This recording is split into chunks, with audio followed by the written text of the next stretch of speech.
And we're back with Streaming Media West 2018's Almost Live. I'm Tim Siglin, contributing editor with Streaming Media Magazine and the founding executive director of Help Me Stream.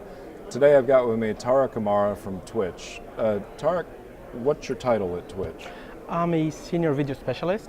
Okay. My job is mainly part of the transcoder team, and my responsibility is to make sure we stream good video for the present, whether it is on the backbone infrastructure or any future technology that we need to incorporate at Twitch.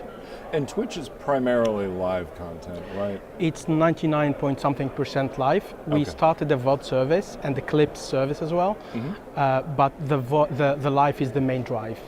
Which is interesting because I remember Justin way back in the early days with Justin TV and live casting, which was an anomaly because everybody else was doing VOD and he wanted to do fully live. So obviously the heritage has continued through Twitch. And, absolutely, and the same founder, Justin TV, are still driving Twitch to a big extent. Right.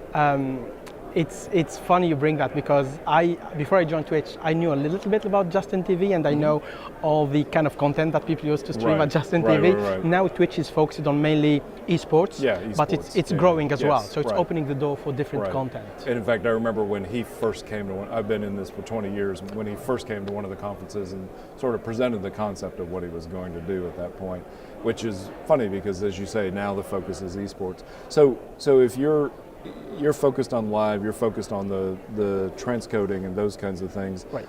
You're looking in that scenario to transcode to multiple platforms, for multiple platforms to view live.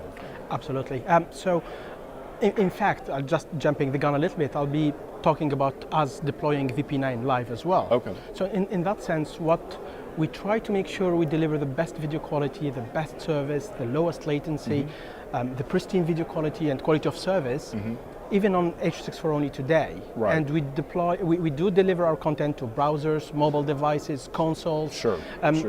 We're still not a bad living room experience yet. Not lots of TVs. We don't have lots of minutes consumed on TVs, but mobile devices and browsers are the main drives. Okay. And where we're going right now is by moving from a single codec company to deliver multiple codecs technology, and that's where VP9 falls in. Right. And that's just to diversify, to make sure we deliver better quality of service, lower bit rates at the same quality, and to save on the cost of delivery as well. Well, and it's interesting you mentioned that, having done a lot of work in the past with Adobe and other companies who had to address with Flash, multiple codecs, multiple delivery scenarios. And as we've moved to the sort of HTML5 world where we assumed everybody was doing H.264, in reality there are a lot of devices that work better with VP9 or work as well with VP9. Absolutely. Our study says, first of all, the alternative to VP9 probably would be HEVC. Right. And if you look at browsers like specifically Chrome and Firefox, they're not adapting HEVC. Right. So that's already segmenting the market to an extent. Lots of mobile devices have got a good VP9 support with hardware acceleration, which makes it more viable and more real solution.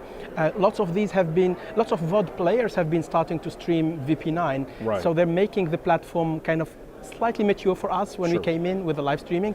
Our challenge is more of the real-time encoding side, which the VOD people, they can take hours to encode. For us, it must be real-time VP9, and that's very scarce. And you also have a decent number of devices with embedded VP9 decoding, which allows your live streams to then be passed to that and consumed. Absolutely. And that's probably why we preferred VP9 to HEVC at this stage. Yeah, understood. And also you've got that legacy, which you probably know, that you mentioned Firefox and like that, where we had the whole war a couple of years ago with open video standards where there was the refusal. In fact, one of the previous guests on here was from Wikipedia and had helped push some of that where, Mozilla wasn't going to do 264 and then suddenly did. I agree.